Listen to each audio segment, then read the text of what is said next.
Selamat pagi kepada seluruh anak-anak kami. Bagaimana kabar kalian, sehat? Kita akan bertemu lagi pada kesempatan ini mengenai pembelajaran daring. Jadi diharapkan kalian itu harus aktif belajar walaupun di masa pandemi ini. Jadi kepada anak-anak kami silakan dibuka modul yang sudah Bapak bagikan di WA kemarin. Kalau sudah, silakan berdoa, doa dimulai, doa selesai. Baik, kepada peserta didik kami, pada pagi hari ini kita akan masuk pada materi baru mengenai aktivitas manusia dalam memenuhi kebutuhan atau kelangkaan dan kebutuhan manusia. Jadi minggu lalu kita kan sudah masuk mengenai interaksi sosial.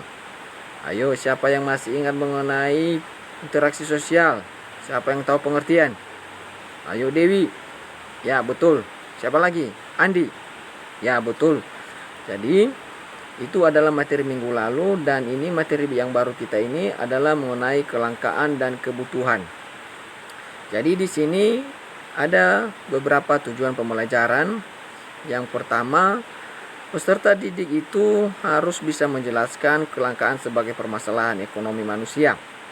Kedua, peserta didik harus bisa menganalisis penyebab kelangkaan. Ketiga adalah peserta didik harus bisa menyebutkan jenis-jenis dari kebutuhan manusia. Seterusnya kita akan masuk pada kelangkaan. Ayo, siapa yang tahu pengertian kelangkaan? Dedi. Ya, betul. Siapa lagi? Ya, masih malu-malu ini. Nah, jadi ini kelangkaan itu adalah suatu situasi atau keadaan di mana jumlah sumber daya yang ada dirasakan kurang atau tidak cukup untuk memenuhi kebutuhan manusia. Itu adalah pengertian dari kelangkaan. Di sini ada beberapa faktor-faktor yang dapat menyebabkan terjadinya kelangkaan. Yang pertama itu adalah pertumbuhan penduduk sangat cepat. Kedua, terbatasnya sumber daya alam. Ketiga, perbedaan letak geografis dan astronomis sehingga mempengaruhi kegiatan ekonomi. Hal ini dikarenakan adanya perbedaan iklim, suhu udara, curah hujan, dan kesuburan tanah. Seterusnya, adanya perbedaan teknologi. Seterusnya, terbatasnya sumber daya manusia yang berhubungan dengan kualitas tenaga kerja dan tenaga ahlinya. Seterusnya, adanya keterbatasan menghasilkan benda dan jasa sebagai perangkat pemuas kebutuhan sebab terbatasnya faktor-faktor produksi. Yang terakhir, adanya kemajuan ilmu pengetahuan dan teknologi yang cepat. Seterusnya, di sini ada beberapa upaya-upaya dalam mengatasi kelangkaan. Yang pertama adalah kita itu harus menghemat penggunaan sumber daya alam. Kedua, kita itu harus memelihara dan melestarikan sumber daya alam dengan baik. Seterusnya, kita menciptakan alat pemuas atau barang pengganti atau barang substitusi. Dan yang terakhir adalah kita itu harus meningkatkan pengelolaan berbagai macam sumber daya alam sehingga lebih bermanfaat bagi kehidupan manusia. Seterusnya, ini kita akan masuk pada kebutuhan manusia. Ayo, siapa yang tahu apa itu kebutuhan manusia? Oke, Irwan. Ya, betul sekali. Nah, jadi kebutuhan manusia itu adalah segala sesuatu yang dibutuhkan manusia untuk mempertahankan hidup serta untuk memperoleh kesejahteraan dan kenyamanan. Itu adalah pengertian dari kebutuhan manusia. Di sini ada 4 macam jenis-jenis kebutuhan. Pertama, menurut intensitasnya. Kedua, menurut sifat.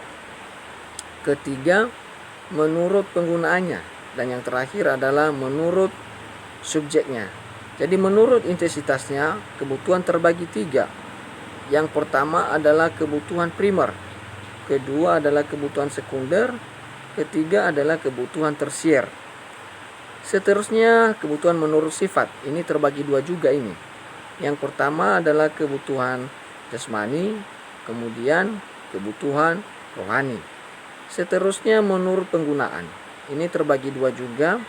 Yang pertama kebutuhan sekarang, kedua kebutuhan masa yang akan datang. Dan yang terakhir adalah menurut subjek. Ini terbagi dua juga, kebutuhan individual dan kebutuhan kelompok.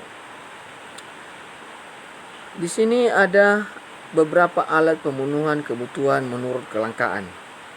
Di sini ada dua. Yang pertama adalah barang ekonomis. Apa itu barang ekonomis? Di sini barang ekonomis adalah barang yang keberadaannya terbatas, sehingga untuk memperolehnya perlu pengorbanan baik material maupun fisik. Contohnya barang ekonomis itu adalah misalnya kita membeli sepatu atau aqua botol. Jadi kita itu harus butuh yang namanya pengorbanan. Seterusnya adalah barang bebas. Ini adalah barang gratis ini, tanpa bayar. Di sini barang bebas itu adalah barang yang jumlahnya banyak sehingga untuk memperolehnya tidak perlu pengorbanan. Misalnya sinar matahari, udara, dan air. Seterusnya alat pemenuhan kebutuhan itu menurut hubungannya dengan barang lain itu ada dua. Pertama barang substitusi atau barang pengganti. Kedua adalah barang komplementer atau barang saling melengkapi. Seterusnya adalah alat pemenuhan kebutuhan menurut tujuan penggunaan.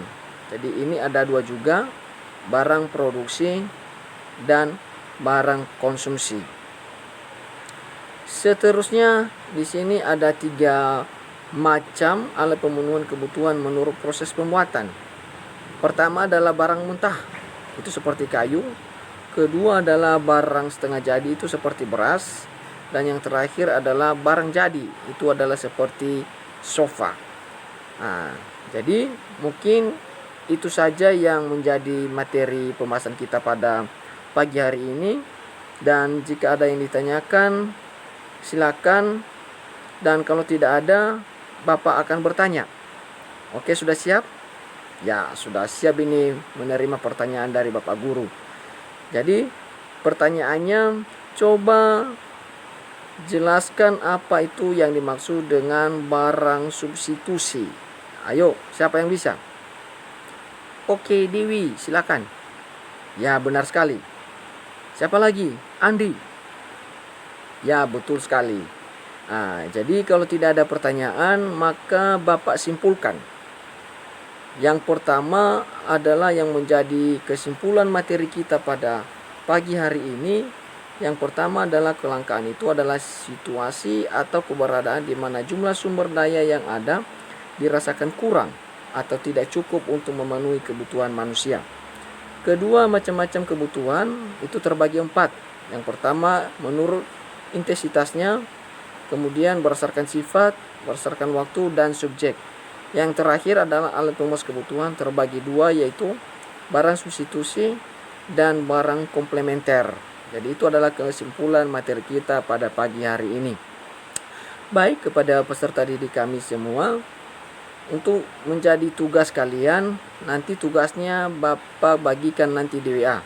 Jadi tolong nanti kepada peserta didik kami silakan dikerjakan secara individual, dan tugasnya nanti diserahkan minggu depan melalui via WA. Jadi tolong dikerjakan dan tolong juga dijaga kesehatannya. Oke, itu saja pertemuan kita pada pagi hari ini. Selamat pagi.